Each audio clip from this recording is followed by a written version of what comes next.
दशम स्कंद गोपलीला दशम अध्याय श्री शुकवाच नमई प्रभु वर्णमाली सुख सागर बाल केली दिनेक देवी यशोवंती सेवकी माने हकारंती आसी मिलिले परिवारी न मिले देवी पाद धरी यशोदा कहती उत्तर घर व्यवहार तुम्भे करम दधि मंथी आज मुई लवणी केते जाणीबई हेमंत बोली आज्ञा देले मंथन दंड अणाइले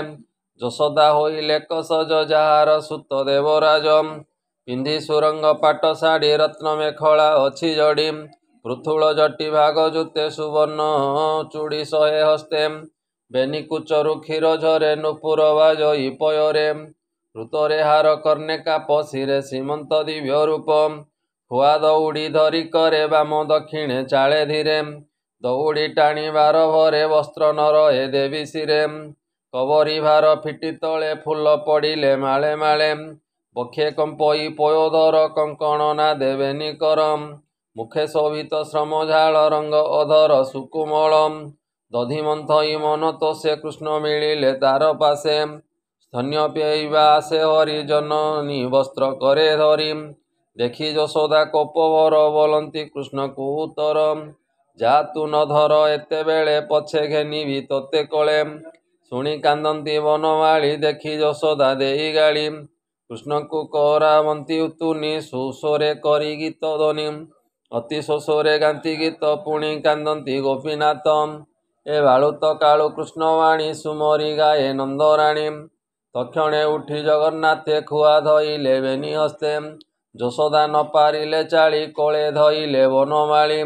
स्तन्य पियाई तोषमन श्रीमुखे देले कचुम्बन चुली रे बसिथिला क्षीर चाहिए प्रभु चक्रधर तक्षणे पड़िला उतुरी देखी धाइले नंदनारी कृष्ण को पकाइला तले अज्ञान माया मोह बले धामई करे जल घेनी पड़ी कांदती अंतर्यामी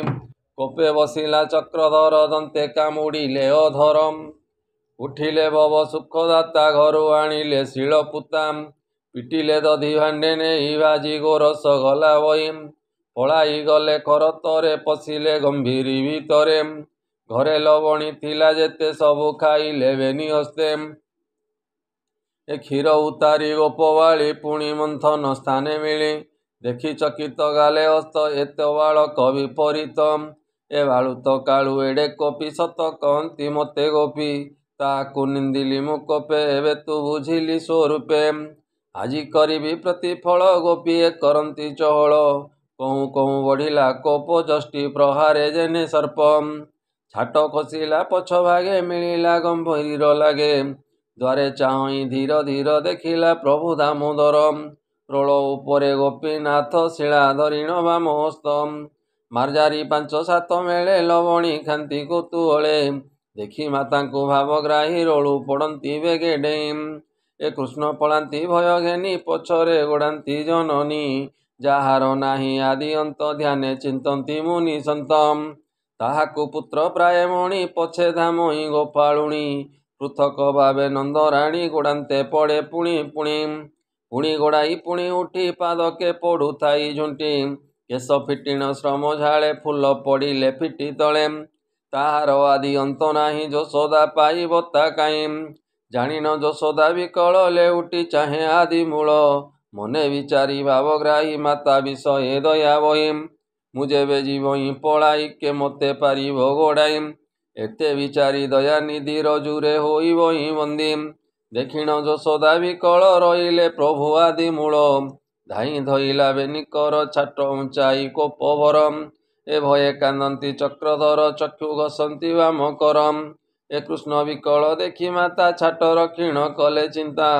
बोलोई बांधिबी एहारे बेपार करुथिबी घरे रोले खटाई थिबी नीति एणे नथिब मोर भीति एते विचार परिमल घरु आनिला बेगे रोल दौड़ी घेनी अच्छी हस्त देखी कांदती गोपीनाथ अंटारे बांधिला ताने बेनी अंगुली न अंटई पुणी जोखिला खंड दुई बेनी अंगुली न उंटई घरे जेते करजु थिला समस्त घरु अणाइला ताहा जोखाई बेगे नहीं बेनी अंगुली न अंटई कर चरण बेनी जोखी देखी चकित गोप गोपी ଗୋପୀ ହସନ୍ତି ତାହା ଚାହିଁ ସମସ୍ତେ ମୁଖେ ବସ୍ତ୍ର ଦେଇ ଏକ ଆରେକ କରତାଳି ମାରନ୍ତି ହୋଇ କୌତୂହଳୀ ବୋଲନ୍ତି ପରିହାସ ବାଣୀ ଦୌଡ଼ି ନ ପାରିଲୁ ଆଣି ରାଣୀ ବୋଲାଉ ଗୋପପୁରେ ନାନା ଭଣ୍ଡାର ତୋର ଘରେ ଦୌଡ଼ି ନାହିଁ ତ ଭୁବନେ ବାଳକ ବାନ୍ଧିବୁ କେଶନେ ଶୁଣି ଯଶୋଦା ଲାଜ ପାଇ ରହିଲା ଭୂମି କିଅ ନାହିଁ ଝାଳରେ ହେଲା ଜର ଜର କାତରେ କମ୍ପଇ ଶରୀର କେଶବସନ ଅସମ୍ଭାଳ ଖୋସାରୁ ଖସେ ଫୁଲମାଳ ଯଶୋଦାଶ୍ରମ ଦେଖି ହରି ନିଜ ବନ୍ଧନେ ମନ କରି ତକ୍ଷଣେ ଦୌଡ଼ି ଆଣିଲା ରୋଷେ କୃଷ୍ଣକୁ ବନ୍ଦୀ କଲା ଯେ ହରି ତିନି ପୁର ଛନ୍ଦି ସଂସାରେ ହୋଇଅଛି ବନ୍ଦୀ ତାହା ବାନ୍ଧିଲା ନନ୍ଦନାରୀ ଦାସ ବତ୍ସଳ ନର ହରି ଗୋପୀଙ୍କି ଯେତେ ଦୟା କଲେ ବ୍ରହ୍ମା ଶଙ୍କର ନ ପାଇଲେ କମଳା ସେବେ ପଦ୍ମପାଦ ସେହି ନ ପାଇଲା ପ୍ରସାଦ ଭକ୍ତ ଲୋକଙ୍କୁ ଏଡ଼େ ଦୟା ଜ୍ଞାନୀ ପାଇବେ କାହିଁ ତାହା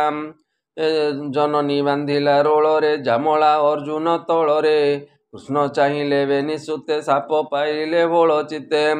ନାରଦ ତହୁଁ ସାପ ପାଇ ଅନେକ କାଳୁଛନ୍ତି ରହି ସେ ମୁନି ବୋଲିଛନ୍ତି ଯାହା ଅବଶ୍ୟ କରିବି ମୁଁ ତାହା ଏତେ ବିଚାରି ବନମାଳି ରୋଳ ଟାଣିଲେ ପାଦ ଚାଳି ମିଳିଲେ ବେନି ବୃକ୍ଷ ତଳେ ଟେକି ଚାହାନ୍ତି ବେନି ଡୋଳେ ସେ ହରି ଚରଣ ପଙ୍କଜ ସୁଜନେ ଚିତେ ଆବଜ କହି ବିପ୍ର ଜଗନ୍ନାଥ ଗୀତ ପ୍ରବନ୍ଧେ ଭାଗବତମ୍ इति श्रीमद्भागवते महापुराणे परमहंस्यां सहितं वैयासिक्यां दशमस्कन्धे यशोदादधिमन्थने जामला अर्जुन भञ्जने नाम दशमोऽध्यायः बोलानन्दे कवार हरि हरि बोलम्।